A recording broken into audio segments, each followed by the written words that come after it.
Vamos então começar esta conferência, que será tida em inglês, portanto eu vou começar precisamente por apresentar a conferência já em inglês, por respeito ao nosso convidado. We have here today a very good guest.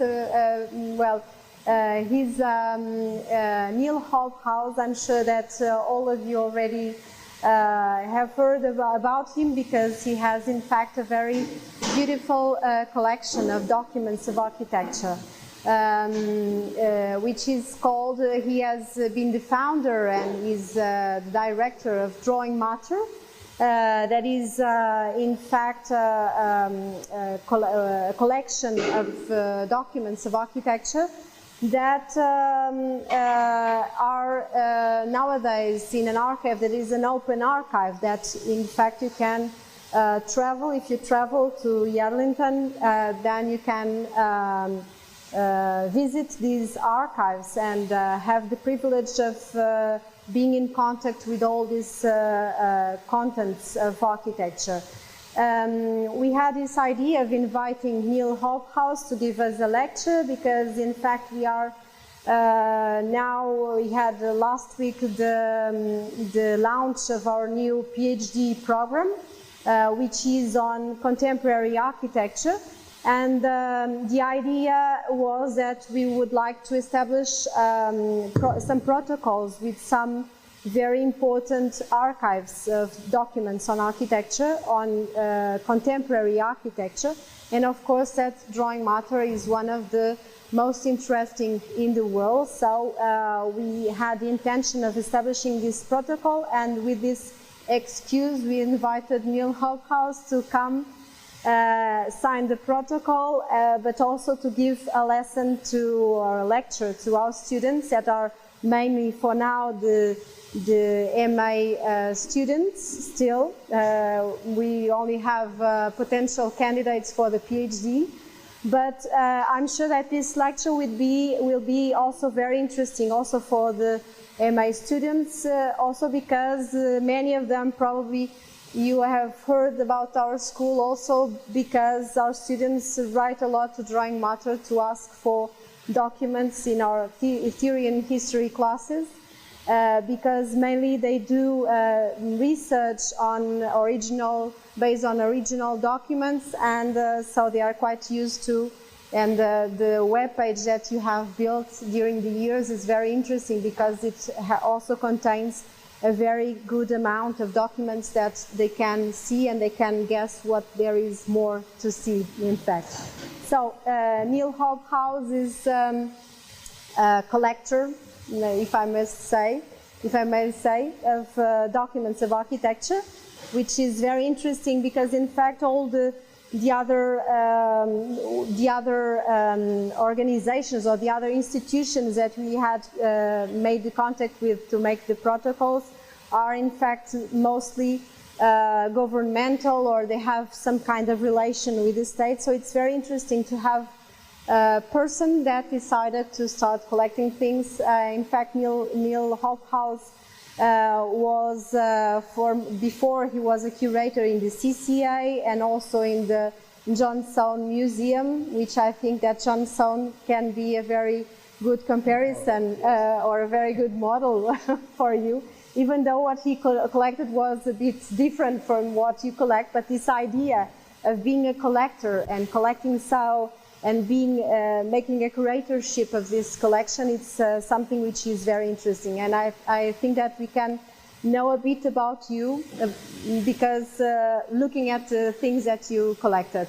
Niall, some minutes ago, Niall was with us in the library, and he was saying that it is very interesting because by looking at our library, he can understand a bit of our school. So knowing a bit your archive, I think that we already know a bit about you too. So it's fantastic to have you here, and I'm sure that our students are going to love your lecture. Many thanks, Niall. Thank you.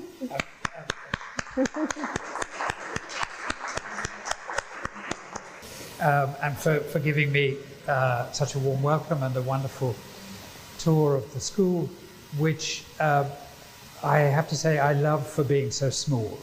for being understandable and very informal, and this feeling that everybody, is this still working? Yeah, everybody somehow knows each other and so on.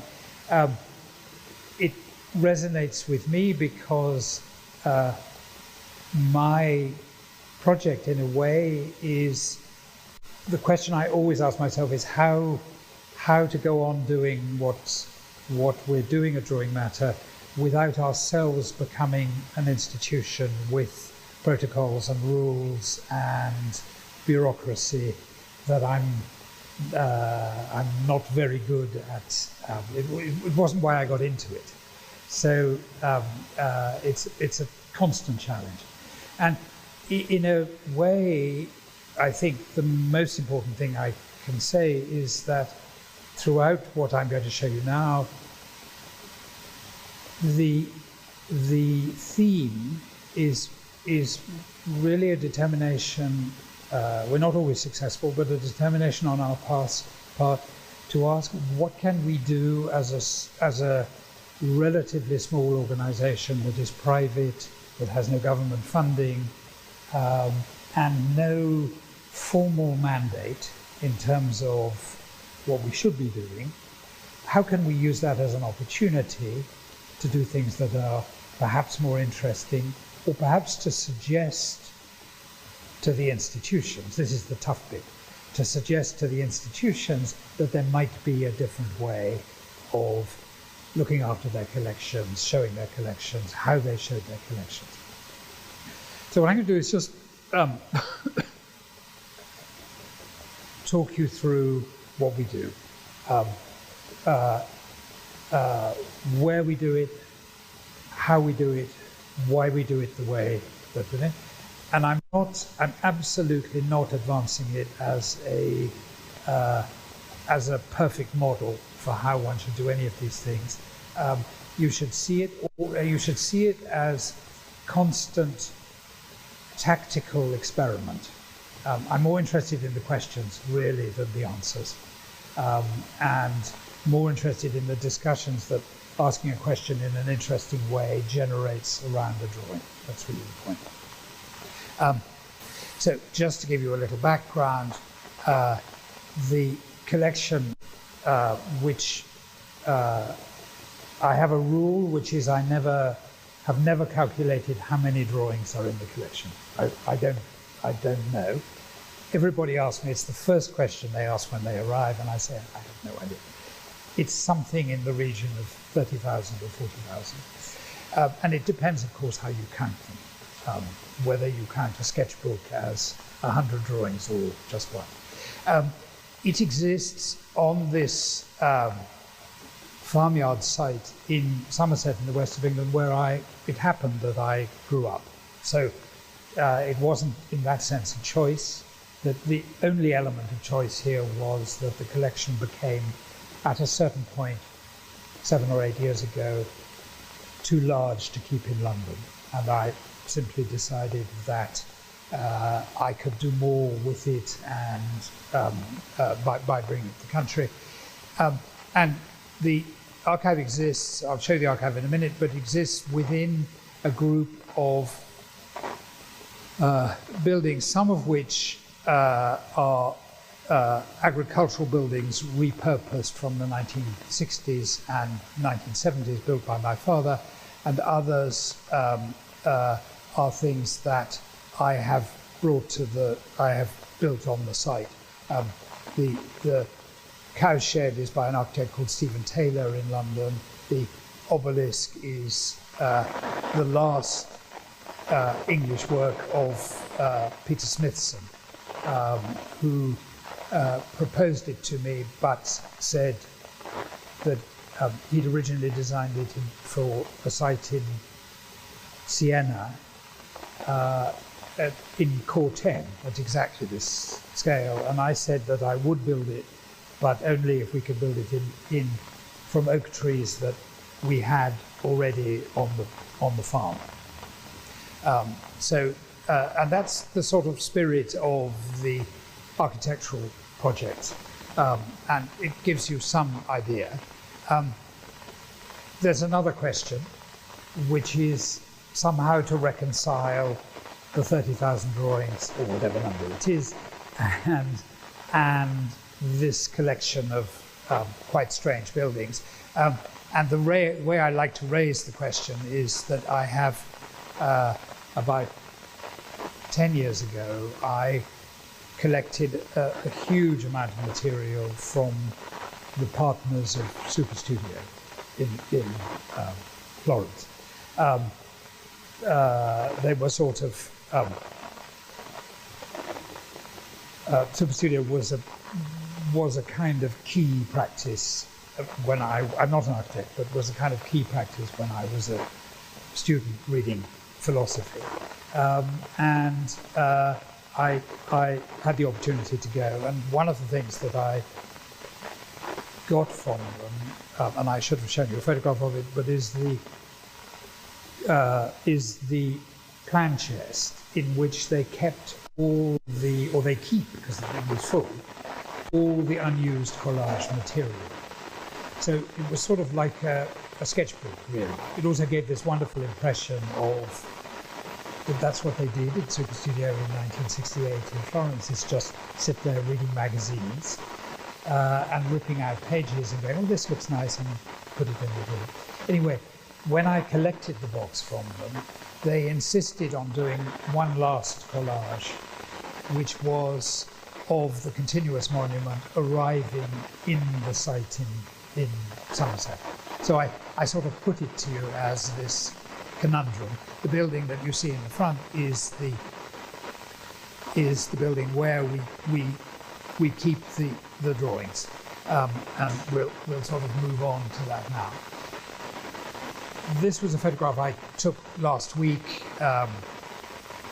15 students from the university in Newcastle who come to see the collection, and it's how we generally work. We've got much tougher, actually, over the years in insisting that the studio head, before they bring their studio to the archive, we have a kind of consultation in which we discuss what it is that the students are working on, what it is that it would be interesting for them specifically to see. In fact, I had to persuade this lot not just to look at Super Studio. It was actually quite irritating, but they had come all the way from Super Studio. This is the core of the operation. The other rule, besides not knowing how many drawings I have, is that we'll never have more drawings than can fit in this room, because the whole point of the way that we use the archive is a kind of ready access. Of course, people come to look at one thing, and because it's all in a room together, it's very easy to rush across the room and find something else that relates to it. And so you can start with Super Studio, and you can end up in 16th century Florence. Do you see what I mean? And that's a really productive thing that one can do with the students. I will just say something about the building, because it's part of this narrative about challenging institutional practice. Hugh Strange, the architect, and I decided to build it in cross-laminated timber, which is, I'm sure, a material that you all know, with the really very simple idea that it might, and I stress might, be the sort of 10 cents on the dollar solution to the storage of mass storage of paper.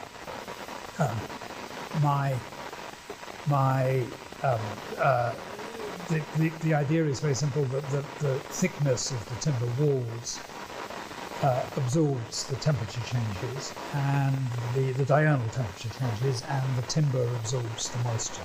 Because what drawings don't like, yes, what none of us like, is getting hot and cold on a daily basis. There's some evidence that it works. The simpler story is that it's a cellulose building to house cellulose objects. What was clear to me was that no institution could take a risk of that kind in building an untested proposition. The other point that was critical for me was that I wanted to be able to look at the drawings in daylight, in natural light, and with no atmospheric mediation. That came out of spending too long in the third basement of the Canadian Centre for Architecture, where the atmosphere is completely artificial, the light is completely artificial, and what I was trying in a way to do, and hope we succeeded, was to sort of dignify the drawings again, and give them a chance to be looked at in the best possible circumstances. The other rule that I made was that, it was a rule against myself, but I made a rule that only 15 people could comfortably gather around a single drawing put on a plan chest at a time. So we have a rule that only 15 people can be in the archive at any one time. That creates inconceivable problems because the student groups arrive, 60 of them, 80 of them, and we have to find other things for them to do while we look after individual groups. This is really moving on to what the focus of the collection is, and this is, for me, the out-and-out heart of the collection. It's the cabinet we keep closest to the door, so if there's ever a fire, the fire services are instructed to get this cabinet out before they get anything else. And it simply contains sketchbooks, and for a really good reason, which is that in general, my experience of my friends in big collecting institutions is that they go, of course we love sketchbooks and we think we ought to have them, but they represent a conservation problem because the pages you have to, unless you dismember them, and we can only show, in a museum context, we can only show one page at a time. And for me, particularly because what we're really interested in is the design process. We're interested, in a sense, above all, in a way, in the moment when an architect turns over the page in the sketchbook and feels they need to start another sheet or whatever. For me, it all comes back to the sketchbooks, and most of the other things that we have collected as a way of enlarging what the sketchbooks tell us. But the sketchbooks are always the starting point. I don't mean in that sense that they have to be sketchbooks, but I'm really, really interested in the connection between the mind and the hand and the eye, and in the process of thought which leads to the design. That has some nice. I don't collect in general presentation drawings on the basis that we sort of know what the buildings look like, and I put no particular premium on whether the buildings were built or not built. Neither of those things are particularly relevant to the sort of inquiry in the archive. that creates, the sketchbook problem is one that we've been trying to solve and trying to solve and trying to solve. One of the solutions, and this is again me trying to second guess the institutions, we did a big exhibition in Berlin about 5 years ago to do with architect sketchbooks. And at the center of that were Caesar sketchbooks, of which we have, I think, the first 70 from his career. The problem was literally how to display it, how to display this material, and the solution we found was that I flew to Porto with 7 sketchbooks in my suitcase. On one Sunday morning, we sat Caesar down at a table with a camera above his head and the ashtray. That was very important. And 4 or 5 hours, Manuel Montenegro and I talked to him about what he was looking at in the sketchbooks, which was actually, I think, powerful for him because he was looking at some of this material for the first time in 40 or 50 years. I mean, these are the Borsa Malaguera sketchbooks, so right at the beginning of the sketchbook practice. And so he himself became very animated and excited. And we were only going to do this for 2 hours because we thought we couldn't presume on him for so long. And he was still talking at 5 o'clock in the evening, and was disappointed when we got to the end.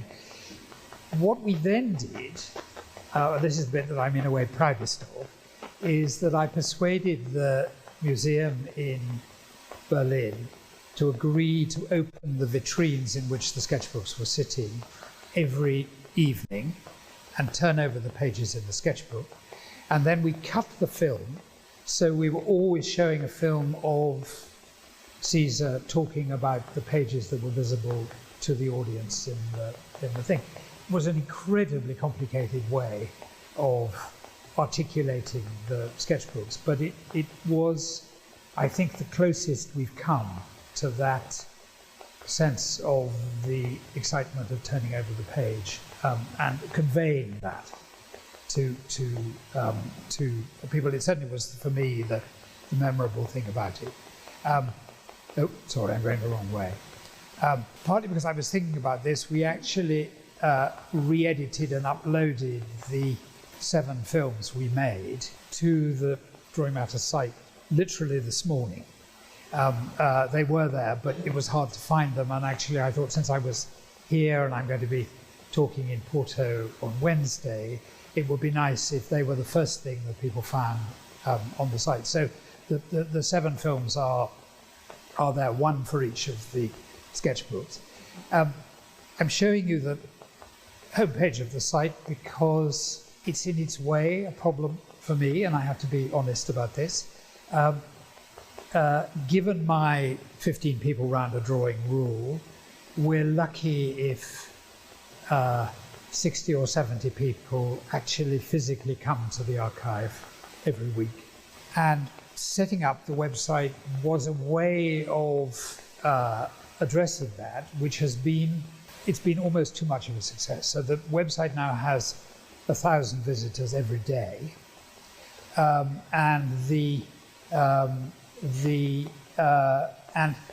it's working against my ambition to get people to look at originals again, and I don't have an answer to this. I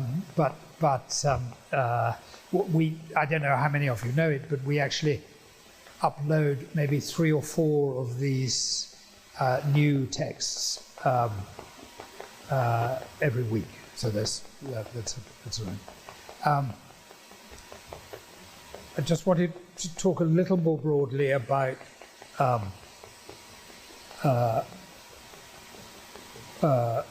what we collect and what I encourage people to look at.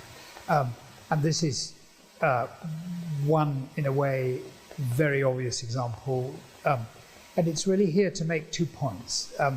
The first is that I conceive drawing incredibly broadly. I mean, that is it isn't just a pencil and a piece of paper. It's any effort by an architect to represent his or her ideas. And the other point about it, actually there are 3 points. The second point about it is my general rule, which is that if a designer has a radical idea, they're compelled to test the means of representation, push the limits of the conventions and the familiar modes of representation. So there's actually a wonderful sense in which a good building or a good design produces a good drawing.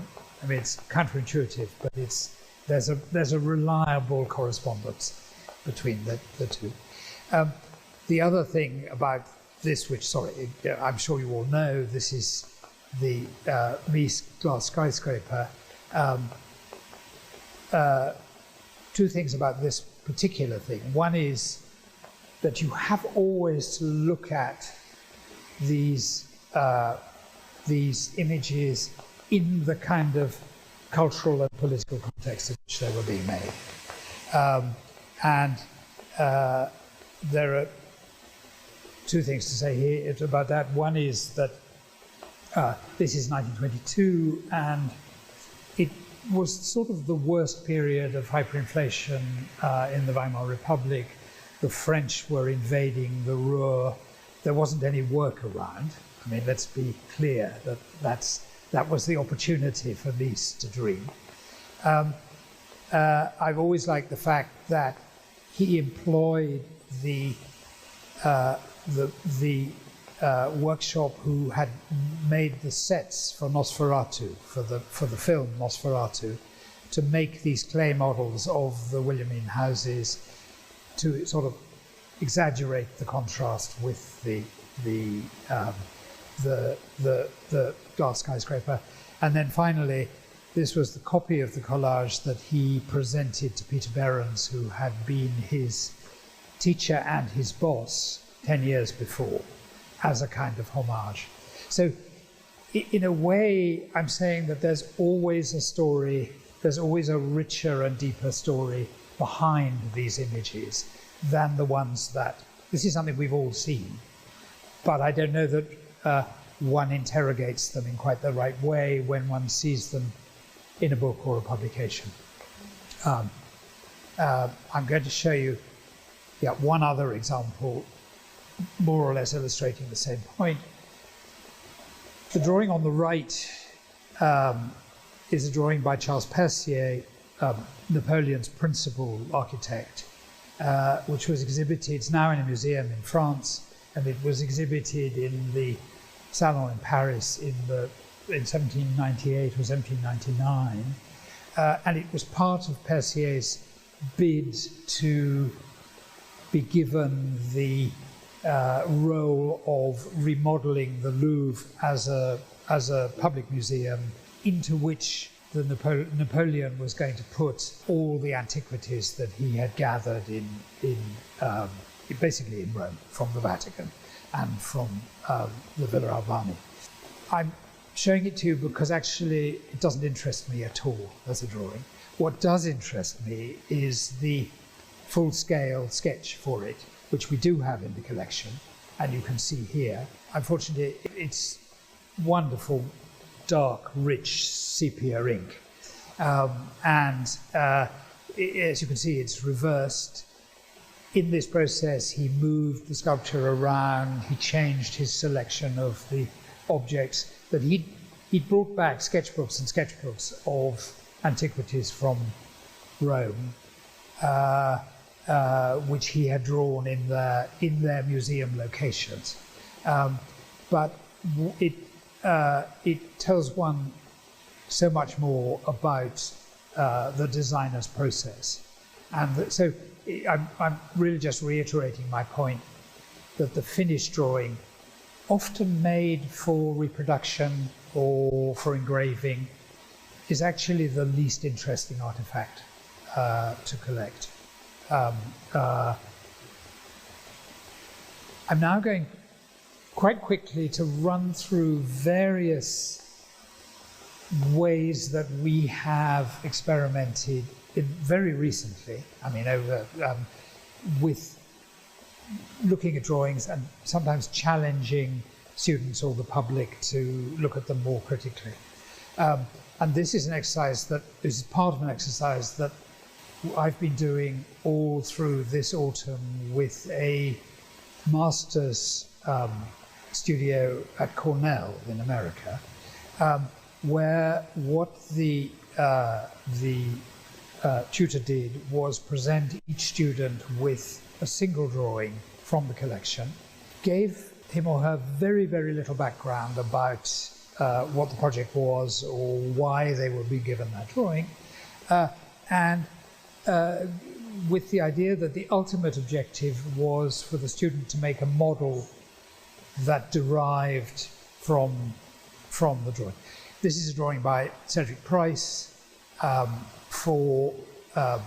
it's a kind of wry proposition about Battersea Power Station in London, which had been a kind of planning problem for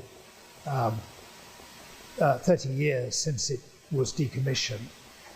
And I've always understood Cedric's proposition here was to say the only thing that you need to keep are the towers that animate the skyline, and then feel free to develop any building program underneath. If any of you go to London, you'll see that something really terrible has happened with Battersea Power Station that is nothing like Cedric's proposal. And I'll just run quickly through what this one student did in response to this. This was basically a week's work and was a series of drawings that became a model and ended with this rather beautiful image, I thought. So it was. These are designer students. These are students, practitioner students, and I'm in a way. I'm partly responding to the power, the strength of the images that they generated, but also to their enthusiasm when presented with this, in a way, quite eccentric exercise. But it's one game we've been playing this autumn. This is another. There's going to be quite a lot of Caesar in this talk, and in a way, I felt that was appropriate enough because I was here in Portugal. But it's actually for another reason, and I was talking to Marta about this, which is that the acquisition of a large part of Caesar's archive about 7 years ago was a transformative moment for drawing matter. That was for many reasons, but the most important reason was that I hadn't previously acquired material from architects who were alive and still active. And what we got in this process was this incredibly generous collaborator with whom we were able to work on lots of different projects. I mean, there are many other dimensions to Caesar's archive, which I'll try and elucidate as I go on talking. This was a kind of incidental one, but a young Chinese scholar analyzed 100 sheets from it's on the website, you can see it, but he analyzed 100 sheets from the Caesar sketchbook and tried to determine the thickness of the line of each drawing, and came up with the very, for me, sort of intriguing but also incredibly obvious conclusion that the sketch on the left took Caesar, let's say, 6 minutes, and the one on the right, which is much more worked, took 12 or 15 minutes to do. And one has this wonderful sense with this is Evora in the far distance on the horizon, and an early sketch for the layout of Malagueira. you have this wonderful sense that these very quickly, lightly drawn sketches were Caesar actually driven to get something down on paper before he forgot it, that it was sort of in his head and he was worried he was going to lose it. Whereas the more work drawings are clearly him working something out. And I just always respond to people coming at this material in unconventional ways, like this, with a strange analytic tool. We're just beginning to organize a seminar in the summer next year where we're inviting ethnographers from various places around the world who all have drawing practices of their own as ethnographers. And the idea is that they will understand how architects draw, but we will posit to them the possibility of a different way of categorizing drawings, a different way of, rather than describing something as plan or section, what will actually, we might start thinking about intentionality and so all kinds of things that an ethnographer might notice, but an architect perhaps wouldn't. We'll see if it works. I'll tell you in 6 months' time. Another dimension of what we do is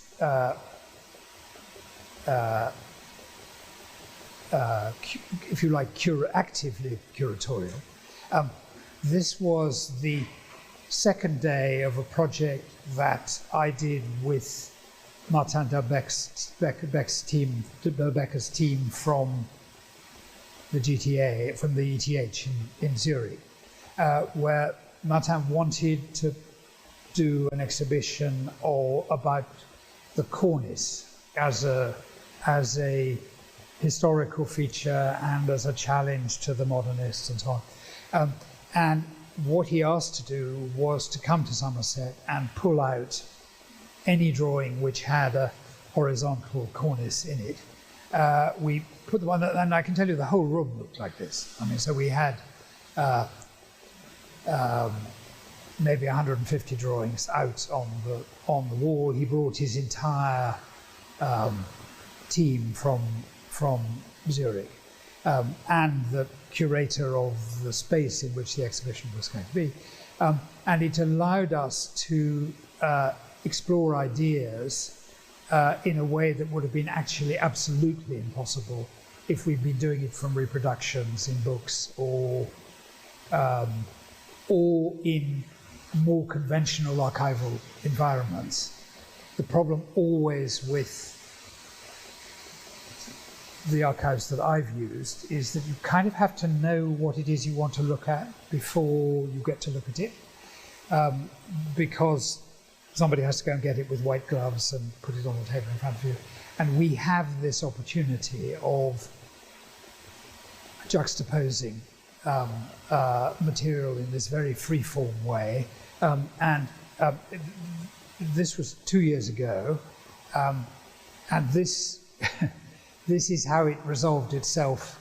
This was 2 weeks ago in Zurich. This is a corner of the exhibition with, I think, 3 of our drawings in there. But so this very, very wild and random process leads then to something very, very carefully ordered and scholarly. But my point is always that I'm not sure that one would have got to the orderly end if one hadn't had the chaos at the beginning. This is just in passing to those of you who haven't been to the exhibition in Belen, where we have a group of material that I haven't seen it yet either. I'm going tomorrow morning. But this was curated in very much the same way for SIVA, which is the museum in Brussels, and then André Tavares picked up on the idea of the exhibition and has produced a very different iteration of it here. But I kind of know if an exhibition is going to be good if the curatorial process was exciting and stimulating for me. I think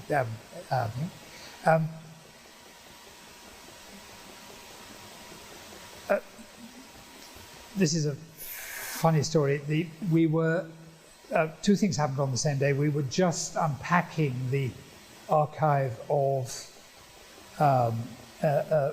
English architect called James Gowan, who had been James Stirling's partner and who died in 2015, and his daughters gave us the archive. And I was, we just found this drawing, which is of a social housing project reimagined by Gowan in the middle of the desert. And I was looking at it again with Manuel Montenegro, and he said, "Oh, do you know the quote from Caesar about how much he would like to build in the Sahara?" It's in an essay from the 1980s, and it's about finding some reference even in a place which is just sand dunes. And it was just this very funny moment when we saw the two of them in a way doing the same thing.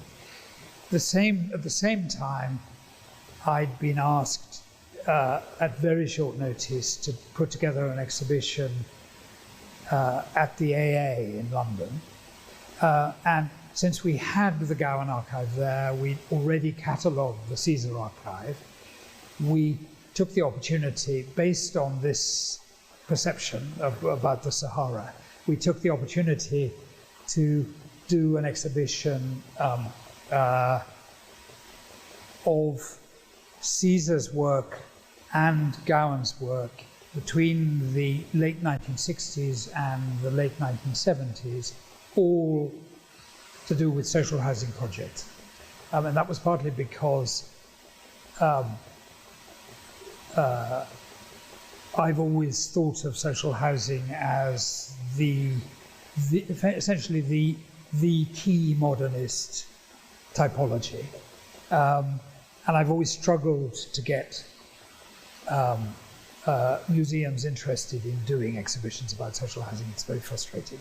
But it informed then a decision that I made in my conversations with Caesar to take from him only the material relating to the social housing projects in Portugal that were sort of conceived through the revolution and just after it, which I sort of thought was also the most ideologically driven work, and it was the work that brought him ultimately international recognition. It got him the commissions in Holland and Germany. So that was that. So we had these Caesar projects, and we had the two key Gowan projects. So this is Gowan and Caesar. Actually, I thought these were more or less the same date, but actually the photograph of Caesar is about 10 years later. So what we were doing is making very, very simple comparisons between James Gowan building in Greenwich for the London County Council and Caesar building in Porto. This is Bursa on the right here. Very, very comparable projects in terms of the scale and the kind of urban intervention that, and the numbers of units, in fact. And also that these are, in both cases, stacked maisonettes. So we were exploring both the similarity of the problems that they were addressing and the differences of their solutions, which were partly driven by economics and of the political climate and so on.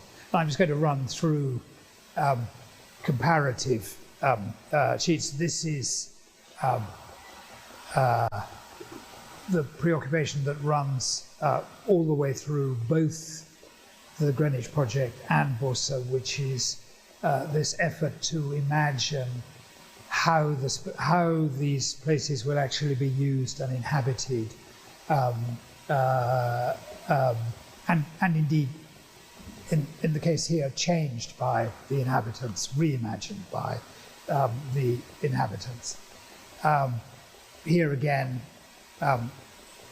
this is an interesting drawing because it indicates that the one thing about the Bursa scheme that survives through the many, many iterations before it was built and through the revolution are these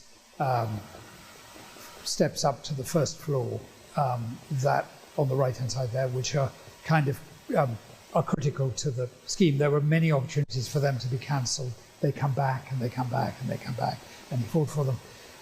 This is Gowan imagining another life for his project, where it's covered with a glazed dome or and so on. Here, they're both looking at how their buildings will present to the outside street. And this is my favorite comparison. This is Gowan on the left, with actually at another project. This is at East Hanning Field, where he is, in a sense, trying to prove, I think, to himself, but also to a public, that notwithstanding the huge levels of prefabrication that had suddenly become possible in England in the mid-1970s, role in assembling these items and sort of the architecture was in assemblage as much as in design. This is Caesar at almost exactly the same date in Villa Viscosa, a project that was never built, but for back-to-back housing. But he's again wrestling with the problem of prefabrication, if you like.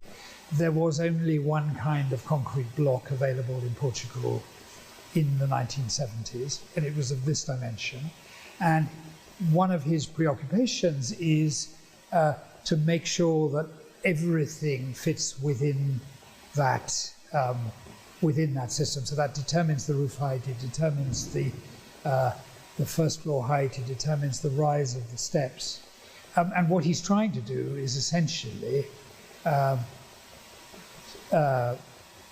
save construction time and the waste of construction materials by insisting that a block should never be cut. Anyway, I think it makes a fantastic, it made for me a very powerful comparison. Oh, sorry, I'm going the wrong way again. I didn't realize when I put this presentation together that we actually had Nuno here who curated it. So, Nuno, I'm actually going to, I need you to collaborate with me a little bit. The other points, I've shown you how to compare the work of two architects with each other. I mean, I've shown you a way of comparing two architects in very, very similar situations, very, in some ways different, but struggling with the same problems. The other opportunity of having a comprehensive archive is that one can actually study the problems vertically. One can study a project from the first sketches through to the presentation material, the technical material, to the finished building. And that gives one a perspective that one can't have just with the sketchbooks. So when Nuno and his team arrived from Portugal with this idea for the Indisciplina exhibition in Porto, I was incredibly excited because I didn't know of any. I mean, were there models for that exhibition? You can take your mask off. I don't know if I really understand the question. If there were models? Had other people tried to treat an architect's work in the same way? Well, there's a sense of monography in this exhibition, of course. We were asked to do that, me and Carlos Muro, from 1956 to 2019. So the problem was which works would we choose for this kind of monographic overview. And well, as far as I remember, there was no model. But me and Carlos, we discussed a lot about other exhibitions, monographic exhibitions through time, but no, I don't think there was a model. And the idea of using the table was also to avoid the logic of a kind of bidimensional timeline, you know? But also this idea of being able to examine the projects as they evolved rather than as finished buildings. I think that's what I was responding to. Yes, we were much more interested in having the process of drawings than to have the finished one. Or at least to have, as you showed before, the drawing that would lead to the detailed one. Yeah. And how Caesar would design it himself and give it to a collaborator to make it more visible, understandable for the worker, for the constructor. So this idea of process was really one of them. Yeah. And so, I mean, I've just, I mean, Carlos, you might like to say something about why you chose these drawings, because, I mean, how many drawings for Malagueira are there? Well, because somehow they're alike, so they're talking about fragments of the project, but in a way, as I said, there Caesar is struggling to understand how does it fit in this kind of landscape, in the territory, and here, of course, it's already a given thing. Caesar is totally sure about the project. He knows exactly what one of those blocks should be, how does it connect with the aqueduct. So this is, as you say, this is a process of drawing, and this is already a precise and I mean, and this is my selfish point is that this is a kind of comparison that you can't, that you can only make if you have all the archival material for a particular project. Do you want to talk about these two? Yeah, well, we really love this A4 drawing here because it resumes all the strategy for the project. You could almost have this A4 drawing to explain Malagueira to someone because it's not the kind of drawing that you're used to think when you think about Caesar's work, but sometimes he does this to convince himself and to convince the others that there are some principles that you cannot change, otherwise the project will lose itself. So, and on the left, I think is one of the typologies. I'm not sure if it's A or B. So it's the A typology of Malagueira, but that comes from this straight from that. Yeah. So again, this is a process drawing, and this is a finished detailed drawing. And then this. And then this. This surprise. This surprise. This is the wonderful half dome that he still longs to build,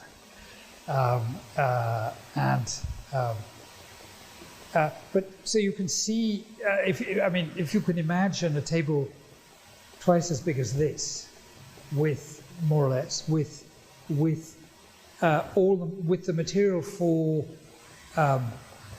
30 projects laid out on it. It was a very, very powerful way of understanding Caesar's work. This is the Malagueira corner. We were lucky to have this unknown model. I didn't know that it existed, this that you showed before. Yeah. But that was made in his office to understand the cupola, and I think they got this fiberglass material to make the curve as perfect as it is. And I don't think it was lost in the middle of the others. I think it was no. It was quite the focus point of this part of the exhibition. Everybody was thrilled about this model.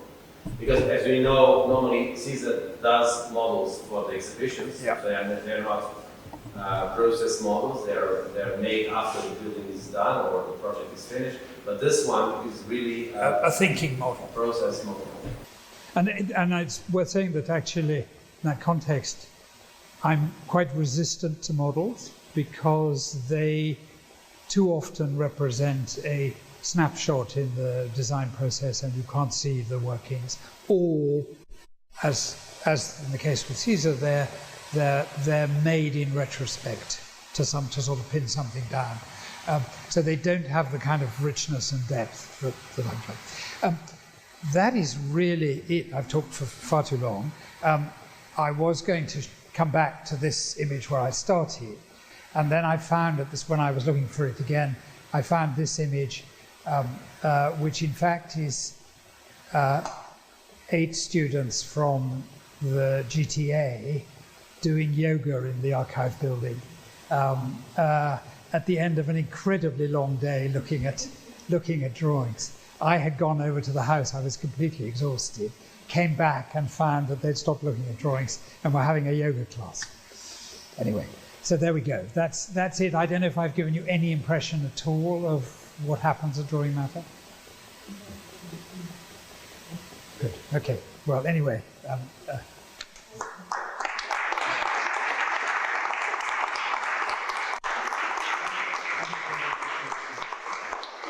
Did I really talk for an hour and 20 minutes? Probably no, but it was fantastic. I am I sorry. Have any question that you'd like to pose?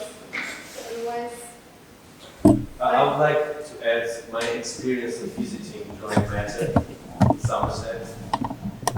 Me and Carlos, we arrived into the local station, which you can imagine is one of these remote stations in one of the lines, one of the 1,000 lines of railway lines that exist in England, and the landscape is quite beautiful. And then there was Niall, because we had been at the CCA, and suddenly, as you said, it was quite the opposite. It was these 2 or 3 sheds that you so beautifully organized in the middle of this beautiful landscape where you also had your house. And everything looked like a family for me. Not only your family, but also the drawings, which are part of your family, but also the sculptures that you have there, which are also members of the family. I remember I saw Caesar's sculpture that he presented at the Royal College at the entrance. So I was surprised. I didn't imagine that you would collect them.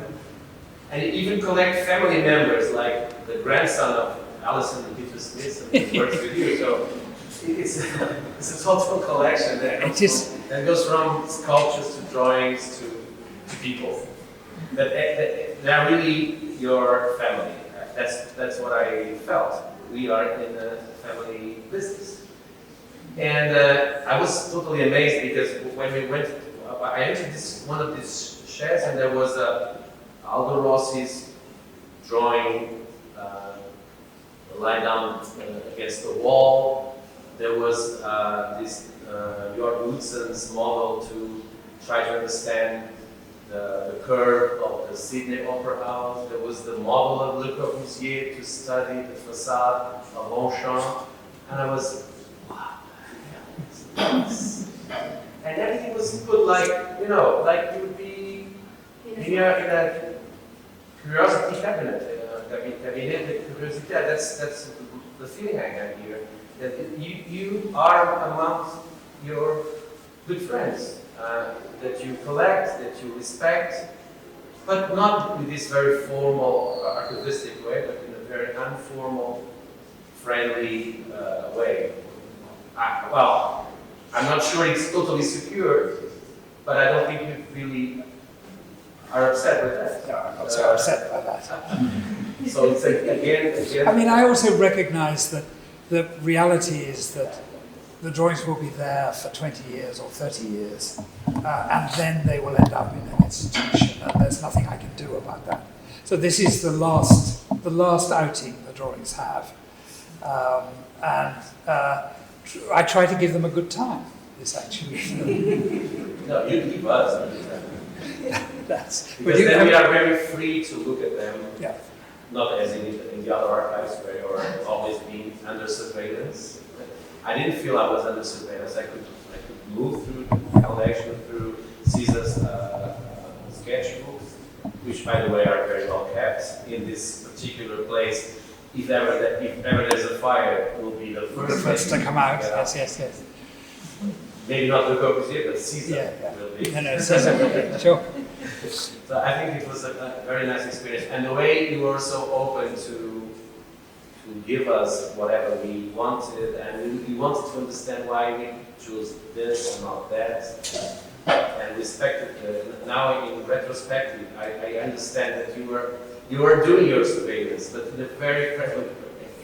That's I have to thank you for that. Are you collecting also digital drawings?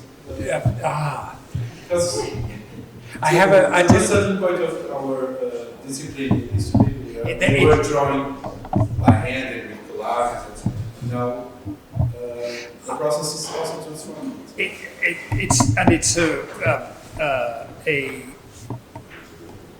It's a real question, and one of the ways I answer it is by saying that in general what I've tried to do is allow 30 years to elapse between the completion of a building or a completion of a drawing and my decision about whether to collect. So in one way, that's a very convenient way of dodging the digital problem.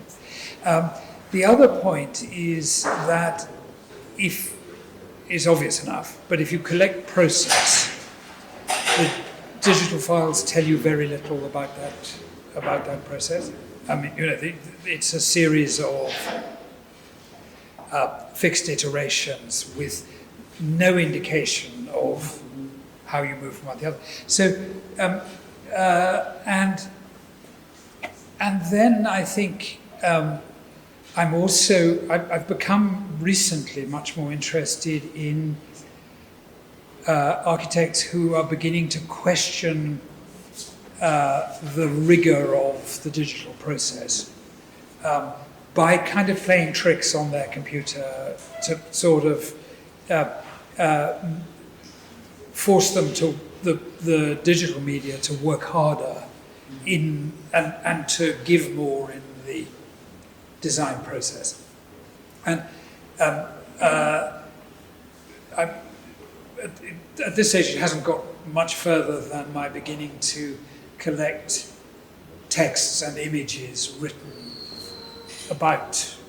texts written about that kind of effort to generate something speculative but using a computer. What I don't want to be is the fogey-ish figure who collected drawings at the end of drawing, because I don't think architects will always draw in some way or other, and it may easily not be with a paper and a pencil. And I'm sure there will be other ways of capturing that process. I don't know if that's helpful. Yes, because we made a lot of efforts in the school for students to make the students drawing by hand, drawings by hand. And it's difficult because they are all the time trying to present us the things in the computer. Yeah. We don't see computers, sorry. So, can I ask everybody, how many of you do draw regularly by hand? Not so, yeah. They do. Well, students and Yeah. everybody, I was asking. I don't know. Okay. So, and do you, I'm not suggesting you are, but do any of you feel that you would like to, and that you're missing something by not drawing by hand? It's something that you don't think about, just do it. Yeah. It's enough. Something even when I'm far out and I always cook.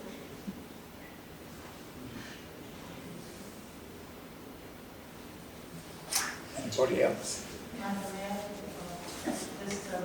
was really curious about the following work ethnographer, so please tell us something.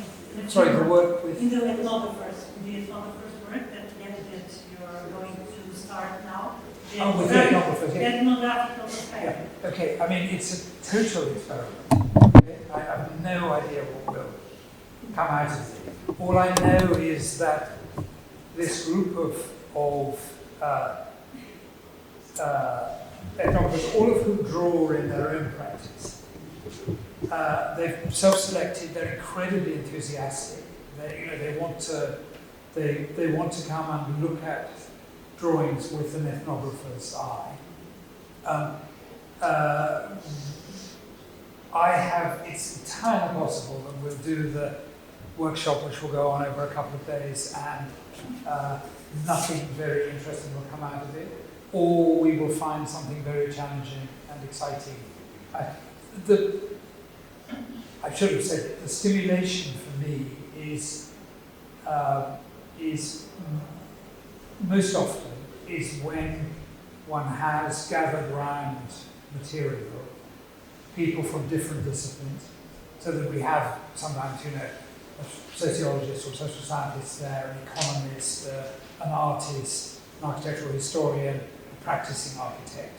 And it's in that exchange that I find the most knowledge is generated. Because I'm not an architect, so when I look to these wonderful drawings that my colleagues do and our students do, I always wonder if we can, as we do when we do text analysis, content text analysis, if we could find like patterns when you look, for instance, to the old drawings, and then if I think there is some connection between the themes that are drawn and the scale that is used, and the perspective that is used for each theme. Thank you. Those are exactly the questions that I want. That's really interesting. I don't think that there's, at least that I don't know that has been done before. Well, perhaps you should come to the workshop. Just a comment. Seeing your presentation, the image you brought to us, I felt that those spaces somehow were analogous to the spaces in which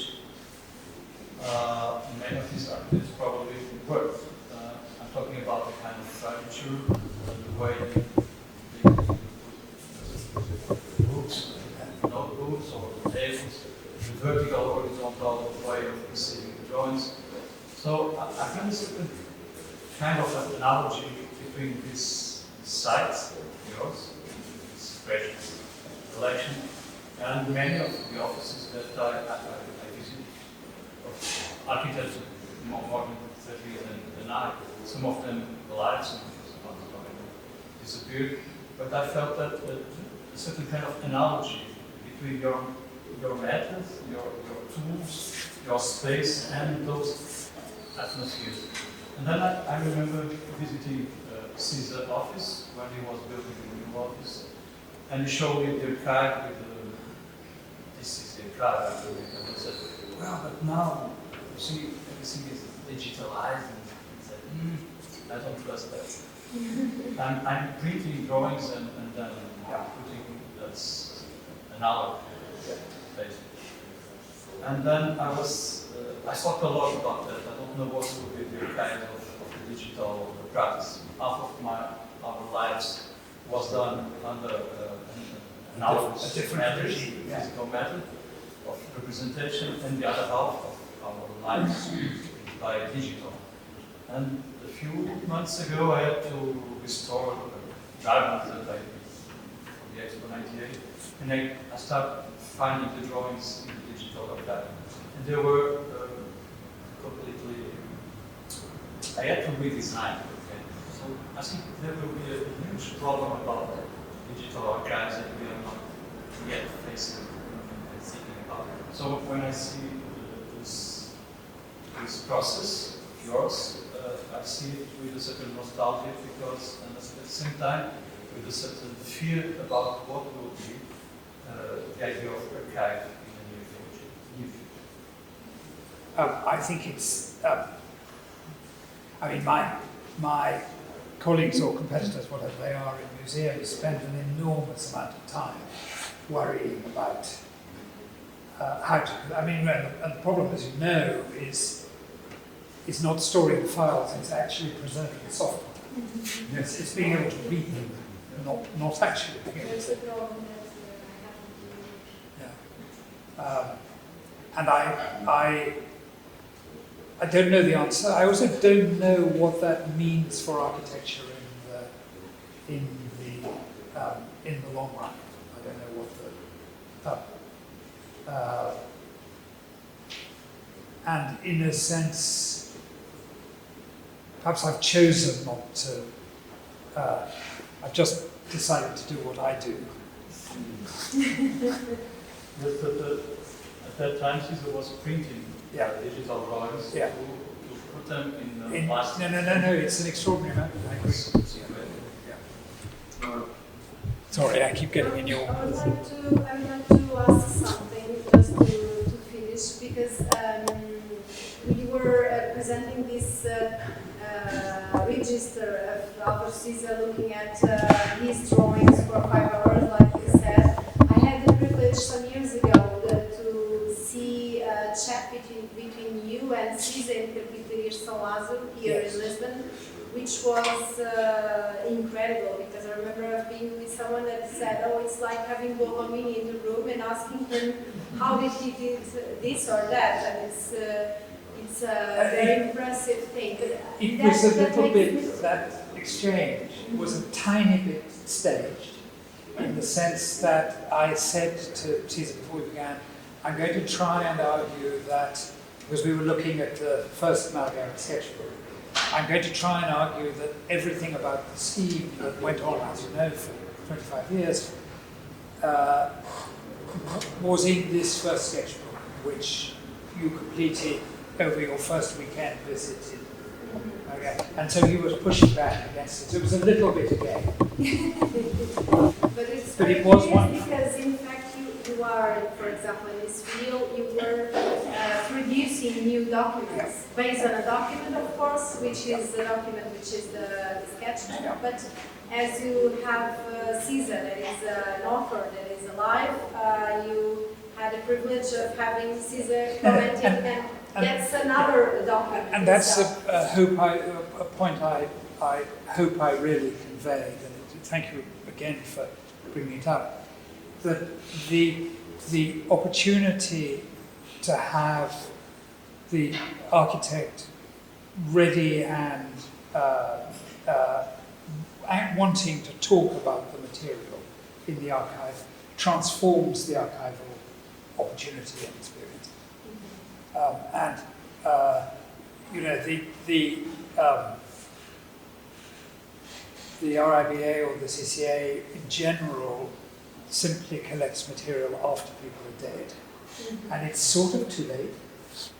In my view, one actually needs that. You know, these are not simple objects. You need the voice of the person who made them if you possibly can. Well, and that was the huge change that getting Caesar's archive made for us.